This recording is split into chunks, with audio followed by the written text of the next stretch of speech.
Muy buenos días, estimados estudiantes. Bienvenidos una vez más a la clase de Historia tercero. Sí, siendo las 9 de la mañana, vamos a dar inicio a la primera parte. Ya en esta vez, ¿no? Ya sigue el último periodo del civilismo, ¿ya? En la cual ya terminaremos con el oncenio de Leguía. Sí, aunque algunos no recuerdan muy bien, Leguía tuvo un primer gobierno anteriormente, pero después de, digamos, de unas duras elecciones, otra vez llegó a tomar el poder. Sí, así es.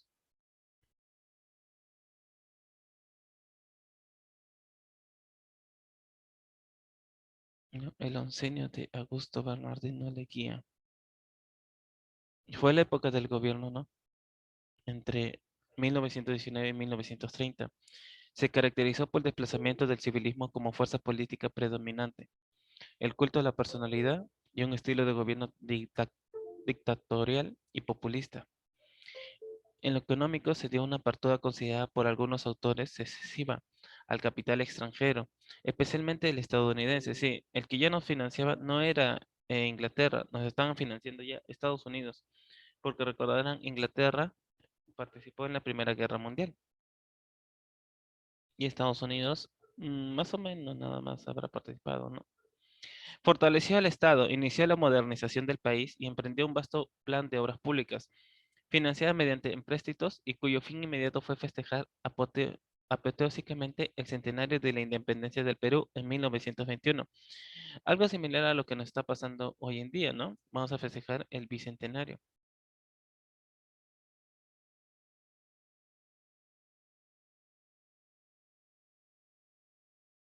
¿sí? Imagínense, vamos a festejar el bicentenario con caos. No, no es por el, digamos, el caos de la pandemia, porque aún no pasa la pandemia. Hay más muertos actualmente, ¿no? Hay gente, como dice, bueno, ignoran las medidas, ¿no? Se siguen contagiando, no toman no toman, pues, ¿no? Su medida de bioseguridad. Imagínense, es el bicentenario con pandemia a la vez. En el aspecto ideológico se produjo el derrumbe de los partidos tradicionales y el surgimiento de nuevas corrientes, como el aprismo y el comunismo. Leguía había ya sido presidente constitucional entre 1908 y 1912. Su segundo gobierno, iniciado en 1919, se prolongaría por 11 años, ya que tres trascendas reformas constitucionales se religió en 1924 y en 1929. Por eso se le conoce como el oncenio y también como la Patria Nueva. El oncenio se divide en cuatro periodos: gobierno provisional del 4 de julio de 1919 al 12 de octubre de 1919, primera elección el 12 de octubre de 1919 al 12 de octubre de 1924, segunda elección 12 de octubre de 1924 al 12 de octubre de 1929 y la tercera elección del 12 de octubre de 1929 al 25 de agosto de 1930. Sí, entonces tuvimos el día por 11 años más. Su último periodo vio interrumpido por un golpe de Estado perpetrado por los militares encabezados por el comandante Luis Miguel Sánchez Cerro.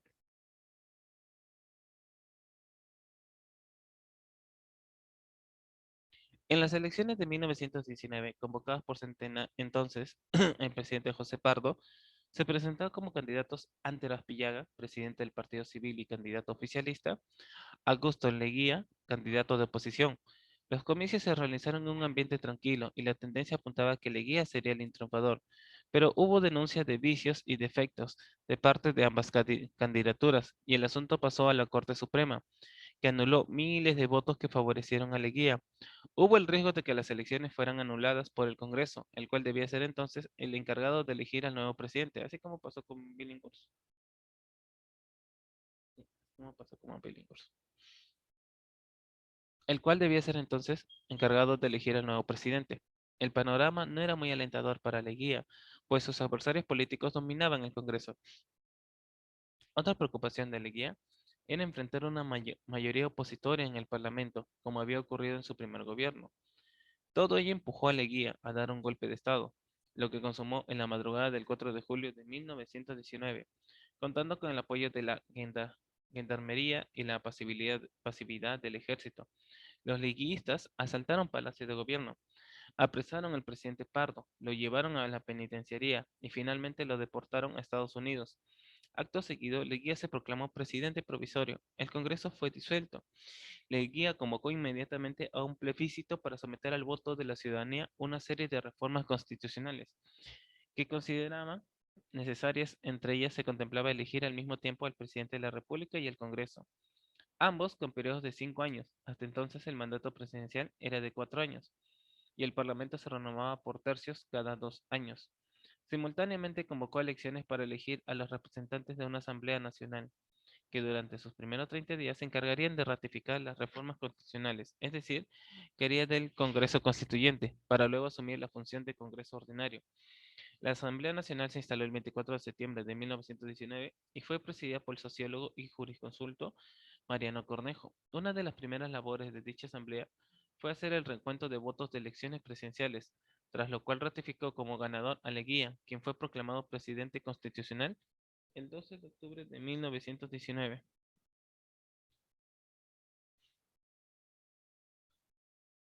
En la Asamblea Nacional se aprobó la Constitución de 1920, que reemplazó a la Constitución de 1860. La nueva Constitución estableció un periodo presidencial de 5 años, aunque por el momento no contemplaba la reelección inmediata.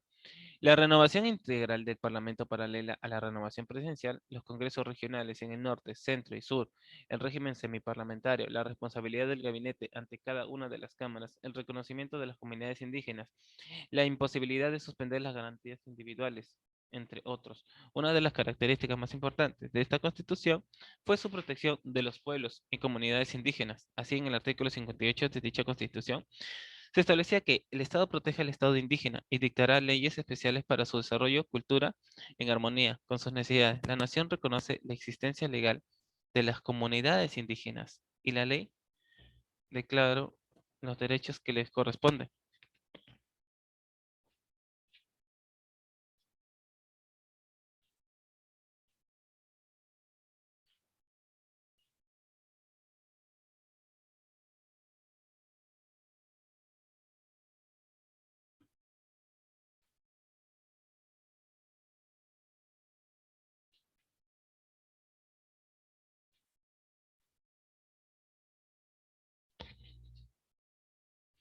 A su vez, el artículo 41 consignaba que los bienes de las comunidades indígenas son imprescriptibles, protegiendo de esa manera las tierras de propiedad comunal.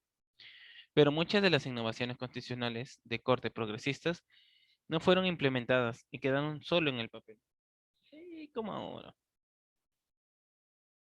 Sí, hay derechos. Lean la Constitución, siempre digo, ¿no?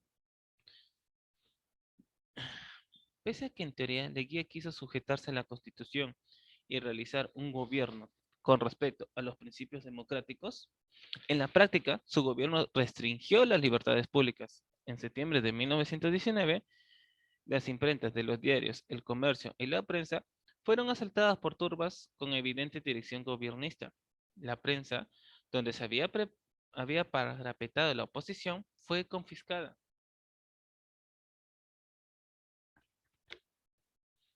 De ese modo, la libertad de expresión quedó prácticamente sometida. También se barrió con la oposición en el Congreso, que quedó sometida al Ejecutivo.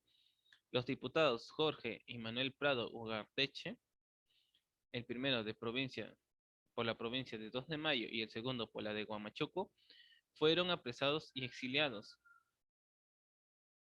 De otro lado, acabó con las municipalidades elegidas por voto popular, para reemplazarlas por personal designado por el gobierno, las llamadas juntas de notables. Los opositores del gobierno fueron perseguidos, presos, deportados y hasta fusilados. Destacan entre los desterrados el entonces joven líder estudiantil, adivinen quién más va a aparecer, Víctor Raúl Aya de la Torre, ¿sí? El líder.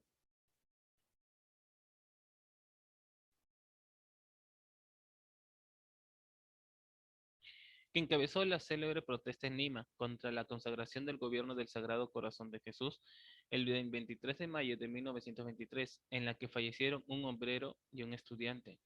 En el exilio, Haya fundó el APRA, partido de proyección continental inicialmente de ideario antiimperialista y antioligárquico. Otros opositores al gobierno, como los jóvenes periodistas José Carlos Mariátegui y César Falcón, fueron enviados a Europa en calidad de becados. Mariátegui, de regreso al Perú, ya imbuido de marxismo-leninismo, fundó el Partido Socialista Peruano.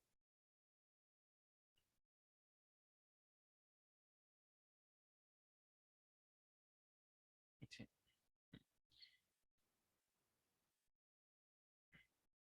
No se preocupen que esto, digamos, se va a ampliar sobre el socialismo de Lenin ya con lo que es historia universal. Otros exiliados fueron el coronel Benavides, expresidente del Perú, Arturo Osores, Luis Fernández Cisneros y Víctor Andrés Belaúnde. La isla de San Lorenzo, frente al Callao, fue habilitada como prisión pública donde se confinó a los opositores, sean estos profesionales civiles, militares o estudiantes. La isla de Taquile, en el lago Titicaca, cumplió el mismo fin. La modernización del país ya había sido tanteada por gobiernos anteriores, pero bajo el oncenio de Leguía se dio su impulso definitivo. Las principales bases de este salto modernizador fueron, bueno, el Estado que se convirtió en el motor del desarrollo. Leguía consideró que el Estado debía fortalecerse interveniendo de una manera más dinámica y dominante para promover la prosperidad del país. Se distanció así del modelo de Estado del civilismo, el mismo que había apoyado en teorías liberales. De esa manera, el presupuesto de la República creció enormemente, es decir, el Estado amplió radicalmente sus gastos, con el fin de implementar un vasto programa de obras públicas. El retorno de la política de los empréstitos, algo que no ocurría en el Perú desde la década de 1860 y 1870, el mal recuerdo de estos últimos empréstitos que habían provocado la bancarrota previa a la guerra con Chile, quedó superada y el gobierno concertó enormes empréstitos con la banca estadounidense, con lo que financió su vasto plan de obras públicas. Se inició así la dependencia del Perú al capitalismo estadounidense, que inevitablemente le obligaría a subordinarse a todo interés de dicha potencia. Ejemplo de esto fue el laudo al París y la solución del conflicto con Colombia. Sí, es que digamos, al tener, digamos, o sea, Leguía pedía plata, pues, ¿no? Y digamos, como todo gobierno, no se quedaba en un tanto por ciento y el resto lo gastaba en obras públicas. Sí, no es mentira, así están, están los libros de historia. Leguía se quedaba con cierto suma de dinero. ¿Cómo fue la celebración, pues, no, del centenario de la independencia? Sin duda, el suceso más resonante de este periodo fue la celebración apoteósica, ¿no?, del centenario. Llegaron 29 delegaciones extranjeras de países de América, Europa y Asia, siendo llamativas las ausencias de Venezuela, cuyo gobierno creyó equivocadamente que se había marginado al Libertador Bolívar de los homenajes, y Chile, que no fue invitado, pues mantenía un conflicto territorial con Perú. Autoridades y pueblos en general no escatimaron esfuerzos para celebrar magníficamente el centenario, a pesar del incendio que arrasó el Palacio de Gobierno, entre otras dificultades.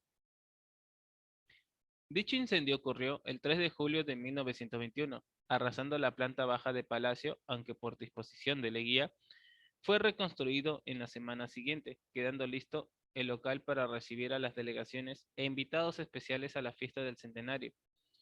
Cada nación amiga hizo un obsequio al Perú, teniéndose entre los principales el Estadio Nacional, que lo regaló Gran Bretaña, el Museo de Arte Italiano, Italia, la torre en el reloj del Parque Universitario, que lo regaló Alemania, la fuente de agua en el Parque de la Exposición, China, el Monumento al Trabajo, Bélgica, el arco morisco que se construyó al principio de la avenida Arequipa, entonces denominada Avenida Leguía, obsequio de la colonia española, el monumento a Manco Cápac en la Plaza Leguía, regalo de la colonia japonesa y otros más. Hubo suntuosas fiestas en el Palacio de Gobierno, en los clubes, carreras hípicas de gala, fiestas populares la gran parada militar, desfiles escolares, desfiles de carros alegóricos y una serie de inauguraciones. Uno de los actos más emotivos lo constituyó sin duda la inauguración del monumento al generalísimo José de San Martín en la Plaza San Martín. En diciembre de 1924 se realizaron nuevamente fastuosas celebraciones en Lima y Ayacucho, esta vez con motivo del primer centenario de la Batalla de Ayacucho, la misma que había sellado la independencia del Perú y de América continental. En tal ocasión se inauguraron el Gran Hotel Bolívar, frente a la Plaza San Martín, y los monumentos del almirante Tuars y al mariscal Sucre, este último en una plaza junto al Parque de la Reserva. Hubo un problema, ¿no? De la Brea y Pariñas. Leguía encaró el espinoso asunto de la Brea y Pariñas. Este era un pleito que consistía en que la compañía estadounidense International Petroleum Company, IPC, filial de la Standard Oil de New Jersey, explotaba los yacimientos petrolíferos de la Brea y Pariñas, o sea, al norte del Perú, sin aportar al físico el monto real de los impuestos a los que estaban obligados según la ley peruana. Aprovechando un antiguo error en la mensura de las pertenencias, el Congreso de 1918 había acordado que el asunto se sometiera a un arbitraje internacional. Pero Leguía, presionado por el gobierno estadounidense, prefirió llegar a un acuerdo transaccional.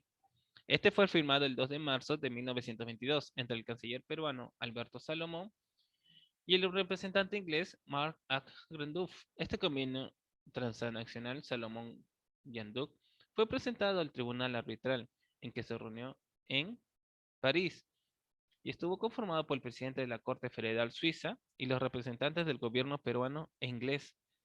El 24 de abril de dicho año de 1922, sin mayor discusión, aprobaron el convenio transaccional de que otorgaron el carácter de laudo cuyas condiciones obligaban a las altas partes contratantes como solución a la controversia surgida. Los acuerdos del llamado laudo Paris eran, pues no, la propiedad de la Brea y Pariñas comprendía una extensión de 41.614 pertenencias y abarcaba el suelo y subsuelo o zona mineralizada.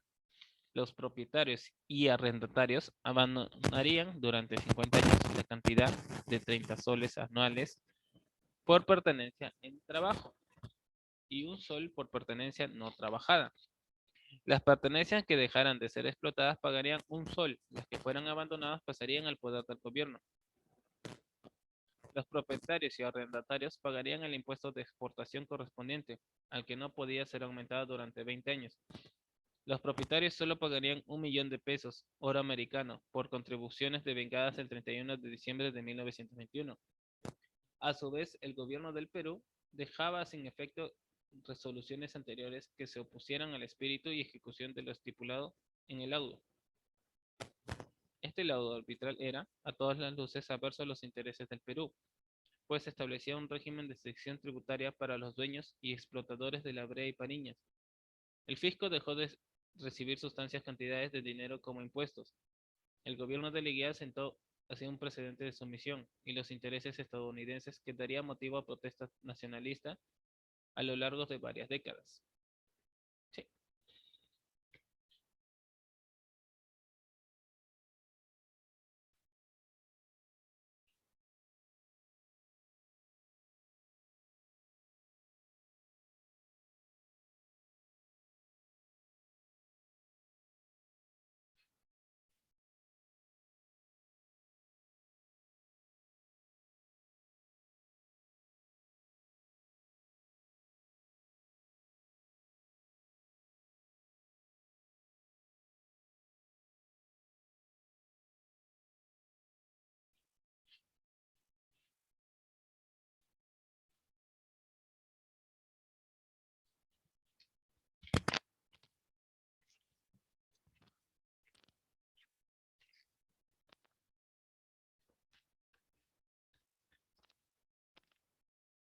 Ya. Otro convenio controversial fue el firmado con la Peruvia Corporation. Esta compañía inglesa tenía a su cargo desde 1890 la explotación de los ferrocarriles nacionales, que debía ser por un plazo determinado, según lo estipulado en el contrato Grace. En 1907 dicho plazo fue extendido hasta 1973. Sin embargo, en 1928 el gobierno de Leguía firmó con la Peruvian un nuevo contrato de permuta, por el cual se le cedía la perpetuidad de los ferrocarriles nacionales a cambio de algunas compensaciones. En la década de 1970, bajo el gobierno de la Fuerza Armada, se puso término de esta situación con la estatización de los ferrocarriles y su explotación a través de la empresa estatal ENAFER Perú. En las reelecciones, cuando se acercaba el fin de su mandato en 1924, Leguía hizo reformar el artículo de la Constitución que prohibía la reelección presencial inmediata, contando con el apoyo de un sumiso Congreso. Hasta Germán Leguía y Martínez, primo suyo y ministro de Gobierno, se opuso a dicho plan reeleccionista, por lo que sufrió prisión y destierro. O sea, no respetó al primo. ¿Sí? Que es, tú, mi primo, me vas a venir a obligar a decir lo que yo no debo hacer. Lo desterró.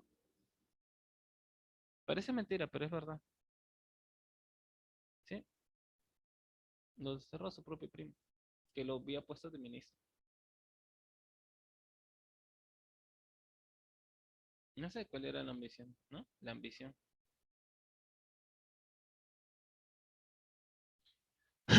Se opuso a dicho plan reeleccionista, por lo que sufrió prisión. Barrida de toda oposición, Leguía fue reelegido en elecciones, que no contaron con garantía alguna, y juró un nuevo periodo presidencial de 5 años, desde 1924 a 1929. En 1929, acercándose el fin de su segundo gobierno consecutivo, Leguía propuso reformar nuevamente la Constitución para permitir su reelección indefinida. El Congreso realizó la enmienda y Leguía fue...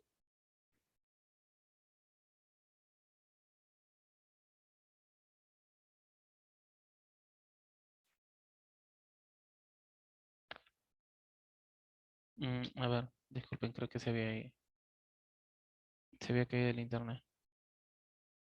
Suele suceder a veces, ¿no? Sí, suele suceder a veces con las caídas del internet. Es que también a horas de la mañana no soy el único que utiliza, ¿no? No, bueno, no solo acá en mi casa, sino alrededor también. Sí, suele llegar a suceder problemas con el internet de bajas. Ya, a ver. La oposición contra el régimen leguista fue en aumento. Estallaron rebeliones en provincias, en Cusco, Puno, Loreto, Apurímac, Huacho, Chicama y sobre todo en Cajamarca. El 5 de agosto de 1921 estalló en Iquitos un pronunciamiento encabezado por el capitán Guillermo Cervantes, quien asumió la prefectura y enfrentó a las fuerzas gobiernistas enviadas para someterlo. Pero a la falta de apoyo del resto del país, el terror de la población civil y la deficiencia moral de sus soldados obligaron a Cervantes a retirarse al Ecuador.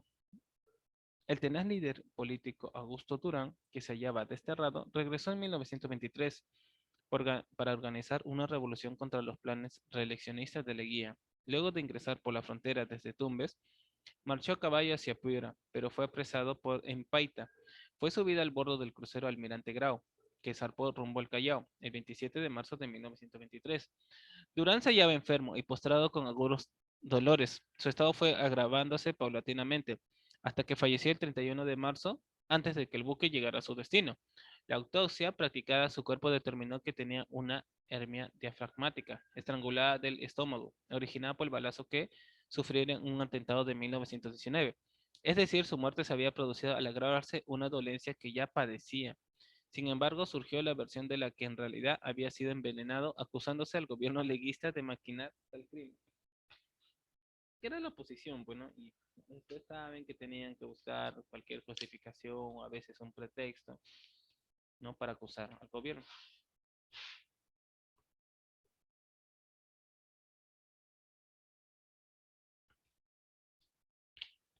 En noviembre de 1924, el doctor Arturo Sores, el coronel Samuel de Alcázar, excombatiente de la Guerra del Pacífico, y el teniente Carlos Barrera, tras permanecer en el destierro, regresaron clandestinamente al Perú con el propósito de organizar una revolución. Reunieron a las bandas armadas que actuaban en el departamento de Cajamarca, como aquella que estaba encabezada por el célebre Eledoro Bennett. Al frente de 150 hombres, asaltaron la ciudad de Chota, logrando reducir las tropas que lo guarnecían.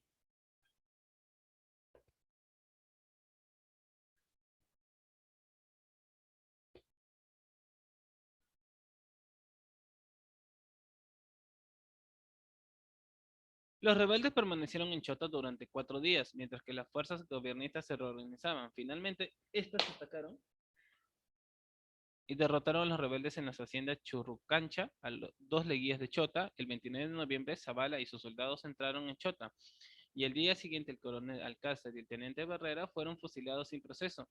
Osores, que se hallaba enfermo, huyó rumbo a la costa, pero fue capturado. Fue recluido en la isla de San Lorenzo junto con su esposa y sus hijos durante casi 6 años, hasta que en 1929 todos ellos fueron embarcados rumbo a los Estados Unidos.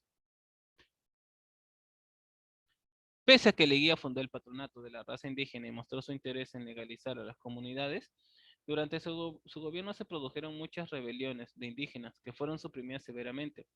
Una de las razones del descontento fue la ley de conscripción vial, que obligaba a la población a trabajar como peones en las obras viales. Otra razón fue el abuso del gamonalismo, un sistema de explotación de los campesinos de las haciendas, caracterizada por su productividad y rentabilidad, el derroche de la fuerza de trabajo y la exclusión cultural de sus peones agrícolas. Los gamonales ostentaban un apreciable poder local y eran los más firmes propagadores de la tesis de la inferioridad radical del indígena, tachándola de vicios que ellos mismos procuraban mantener, como la ignorancia, el consumo del alcohol y coca. Las comunidades indígenas seguían, sin embargo, subsistiendo pese a que los gamonales hacían todo el esfuerzo por arrebatarles sus tierras y reducir al indio a la condición de siervo. En 1921 hubo matanzas de indígenas en Nayo y Tocroyoc. Entre 1922 y 1927 hubo una serie de sublevaciones en Ayacucho, La Mar, Tayacaja, Huancané, Azángaro y Quispitaki. Una secuela de ese descontento fue el bandolerismo que proliferó en las provincias. No había provincia que no contara con su bandolero célebre. Muchos de ellos llegaban incluso a enfrentarse entre ellos, cuando no andaban huyendo de las fuerzas del orden. Un bandolero era propiamente un asaltante de caminos, pero también podía tener un ideario político y ser suerte de montonero que apoyaba a algún caudillo o una tendencia política. Célebre bandolero fue Luis Pardo, que actuó en el Callejón del Guaylas, y Eleodoro Benel, que tuvo su radio de acción en Cajamarca. El accionar de los bandoleros ha sido por lo general marginado por los historiadores, habiendo sido los literatos los encargados de conservar su memoria, como se puede apreciar en las obras de Enrique López Alborja y Ciro Alegría.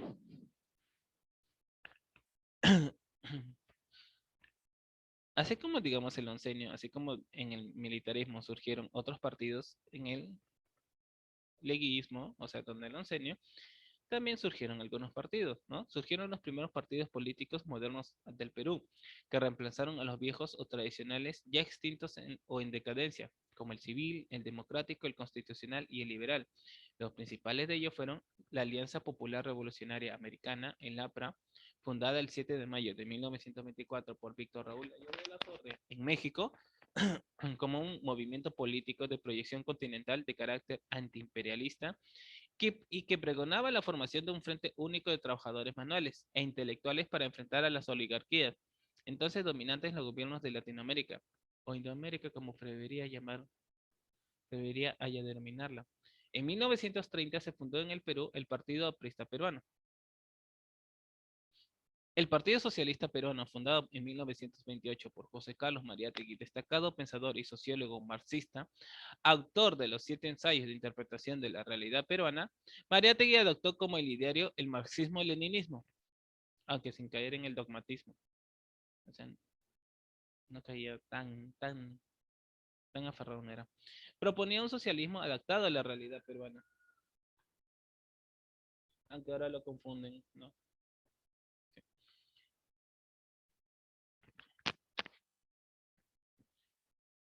En las obras que hizo Leguía, ¿no? Durante el Ocenio, practicó una política de empréstitos obtenidos de la banca y de capitalista estadounidense, que destinó para financiar diferentes obras públicas. La deuda llegó a los 150 millones de dólares en 1930. Ya en las postrimerías del régimen, la crisis mundial de 1929 afectaría directamente a la población y fue el factor que aceleró la caída de Leguía.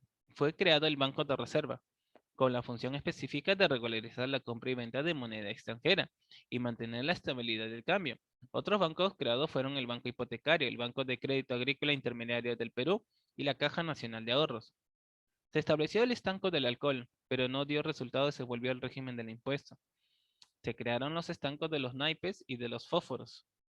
Se elevaron considerablemente los impuestos. Se creó el impuesto a los cigarrillos, cuyo producto se destinó a la construcción de puentes y caminos.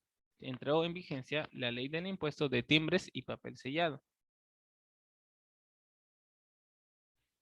El presupuesto general de la República fue reformado por una ley orgánica de 1922 para la fiscalización de sus funciones y a sugerencia de la misión Kenmerer fue creada la Contraloría General de la República.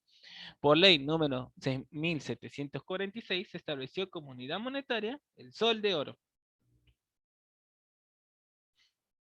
En las obras públicas, ¿no? Se realizó una gran obra vial, tarea primordial según el ideario progresista del oncenio. Se concluyeron las obras iniciadas en gobiernos anteriores y se emprendieron otras nuevas. Se inició la construcción de los caminos carreteros de Lima a Canta, de Pampas a Huancayo, de Cerro Pasco a Huánuco, de Abancay al Cusco, de Sayán a Ollón, de Concepción a Puerto Copa, y continuaron la construcción de vías ferroviarias de Cusco a Santa Ana, de Tambo de Sol a Pachitea, de La Mejorada a Ayacucho y de Huancayo a Huancavelica. Se construyeron en total más de 18.000 kilómetros de carretera y se invirtieron más de 100 millones de soles. En el marco de la política vial, en 1920 se dictó la Ley de Conscripción Vial, que obligaba a todos los hombres de 18 a 60 años de edad a trabajar gratuitamente por espacios de 6 a 12 días al año. En la construcción y apertura de carreteras, el ciudadano podía eximirse del servicio a cambio de un pago equivalente de los jornales por esta razón. Esta medida afectó básicamente a la población indígena, mayoritariamente pobre. La aplicación de esta ley ocasionó protestas y sublevaciones como lo ocurrido en Huaraz en 1925. Se construyó el ferrocarril de Chimbote a Recuay, se concluyó el ferrocarril Huancayo-Huancavelica, el célebre Tren Macho, y de Cusco a Santa Ana. Se construyeron las atarjeas o plantas de tratamiento de agua potable de Lima, Arequipa, Cusco, Trujillo, Huacho. Se inició la construcción de diversas obras portuarias en el Callao, entre ellas el terminal marítimo. Para tal fin, se contrató a la compañía estadounidense de Frederick Snyder Corporation. Se pavimentaron muchas calles de la ciudad de Lima. Se finalizó la construcción de la Plaza San Martín en el centro de Lima en el marco de la celebración del centenario de la independencia. Se construyó el Palacio Arzobispal. Se inició la construcción del Palacio de Justicia y se empezó a reconstruir el Palacio de Gobierno.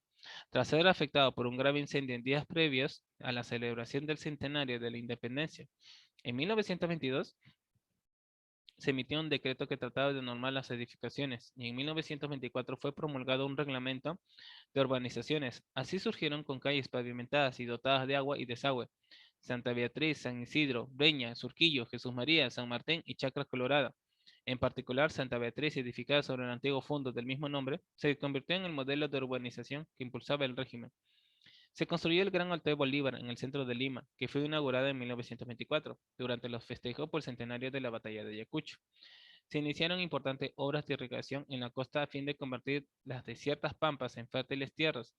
Se inició la irrigación de la pampa de Olmos, Lambayeque, gigantesco proyecto a cargo del ingeniero estadounidense Charles Sutton, que fue paralizado en 1930 y no se retomaría sino hasta 1980, o sea, 50 años. Se iniciaron o concluyeron las obras de la irrigación de Imperial Cañete, La Chira y Sechura, Piura, La Esperanza, Chancay. Se estudió la irrigación de las pampas de La Joya, Arequipa. Se fomentó la colonización de la selva. Se estableció un centro experimental de colonización en Satipo y Pangoa. Se envió colonos rusos a Marcapata, Apurima y polacos en la zona de Satipo y Pangoa. Se facilitó la llegada de inmigrantes extranjeros con la intención de colonizar zonas agrícolas despobladas, especialmente en la selva. Sin embargo, solo la inmigración japonesa se incrementó por esos años, mientras que la europea no tuvo éxito. Si bien en 1923 se prohibió la inmigración de japoneses por contrato de trabajo, entre 1924 y 1930 ingresaron 7.933 japoneses al Perú, atraídos por sus connacionales ya instalados que habían prosperado en actividades comerciales. En cuanto a la inmigración europea, solo llegaron un escaso número rusos y polacos, que fueron enviados a colonias agrícolas de la sierra y la selva. En la política agropecuaria se realizó una fuerte campaña para intensificar el sembrado del trigo. Se crearon centros agropecuarios y escuelas agrícolas en zonas rurales. Se formó una junta de sanidad vegetal para controlar el buen estado por las plantas y y semillas introducidas en el país. Se acrecentó el cultivo del arroz en la costa. Se produjo un auge de los productos agroindustriales como el algodón y la caña de azúcar. Se estableció una granja modelo en Puno para mejorar la ganadería. Se prohibió la exportación de la lana de vicuña para evitar la extinción de esa especie. Se importó ganado ovino de la raza Corriedale de Nueva Zelanda. En la política minera se creó la Dirección de Minas. Se nombró una comisión para el estudio de los recursos mineros. Con el fin de lograr un mejor rendimiento de la extracción minera, se mandó a levantar un mapa catastral y otro geológico en las zonas minerales de Castrovirreyna, Hualgayoc, Viso, Aruri, Tumbes, Paita y Piura. Se iniciaron los estudios de los yacimientos de hierro de Máncora y la construcción de una fundición de plomo en el asiento minero de Casapalca. Fue reorganizado el cuerpo de ingenieros en minas. Se estableció el Museo de Minería. Se fundaron escuelas prácticas de minería destinadas a adiestrar al personal técnico. Gracias a las medidas tomadas por el gobierno, aumentó considerablemente la producción de carbón y cobre. La explotación petrolera cobró auge. Gracias al apoyo prestado por el Estado, el Perú alcanzó el séptimo lugar en el mundo en la producción de petróleo. En 1929, tres grandes empresas extranjeras, Cerro de Pasco Mining Company, Northern Peru Mining y Manarium Corporation, tenían a su cargo no menos del 97% de las exportaciones totales de metales, cobre, plomo, bismuto, oro, plata, zinc y vanadio. La crisis de 1929 cambiaría ese panorama. Se dio especial atención al desarrollo de las comunicaciones, al mantenimiento del orden público y a la mejora de los servicios postales. Sí, aunque con dictadura y todo, pero bueno. Se mejoraron los servicios de correo y telégrafo, los cuales fusionados con el servicio radiotelegráfico fueron entregados a la administración de la compañía inglesa Marconi Wireless Telegram Company en 1921. Por un periodo de 25 años, el contrato sería anulado en 1931, aunque se firmó uno nuevo en 1935 con la misma empresa. Se creó la Escuela de la Guardia Civil y Policía a cargo de instructores españoles. La Guardia Civil reemplazó al antiguo Gendarmería en la tarea de mantener el orden interno. Iniciaron sus actividades comerciales las siguientes compañías de aviación: de Huff Dalland Duster Inc., que estableció un servicio de construcción entre Lima y los Estados Unidos; la compañía de aviación FOSE, que en sus inicios dio servicio de transporte de carga, correspondencia y pasajeros a lo largo de la costa peruana; y la Compañía Nacional de Aviación, que cubrió diversas rutas a lo largo y ancho del territorio peruano. El piloto estadounidense Elmer Fosse fue uno de los que impulsaron la aviación comercial en el Perú. Su compañía fue la primera aerolínea nacional del Perú.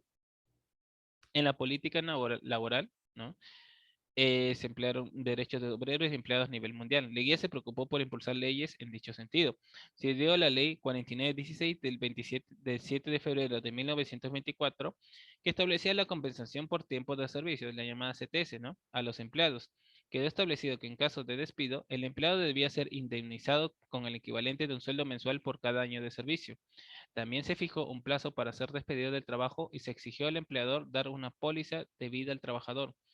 Se nombraron comisiones para atender los problemas laborales. Fueron instalados el Consejo Superior de Trabajo y Provisión Social, el Servicio Oficial de Inspección de los Centros Industriales y el Consejo Superior Consultivo sobre Accidentes de Trabajo como organismos dependientes del Ministerio de Fomento. Por resolución suprema el 21 de octubre de 1922, se otorgaron los beneficios de jubilación y cesantía a los servidores de las empresas eléctricas por ley 5967. Se hicieron extensivos los goces de invalidez, jubilación, cesantía y montepio a los médicos de servicios de salubridad pública. Otra extensión se hizo a los maestros. Se trata de los antecedentes más remotos de la implantación del seguro social. Por decreto especial expedido en abril de 1929, fue creada la aviación como arma integrante del ejército. Se fundó la Escuela de Aviación Militar.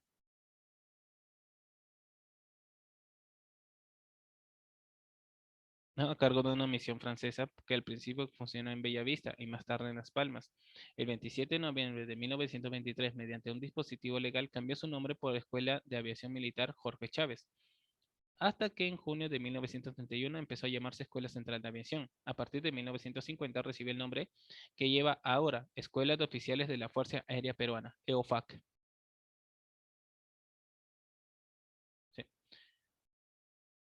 Se creó el Ministerio de Marina, independizándose así del Ministerio de Guerra. En 1929 pasó a llamarse Ministerio de Marina y Aviación. Bueno, wow, nos queda poco tiempo. Bueno, vuelven a ingresar con el mismo link, ¿no? El mismo link que se les dio y la misma contraseña. Ya, vuelven a ingresar para la segunda parte de historia tercera.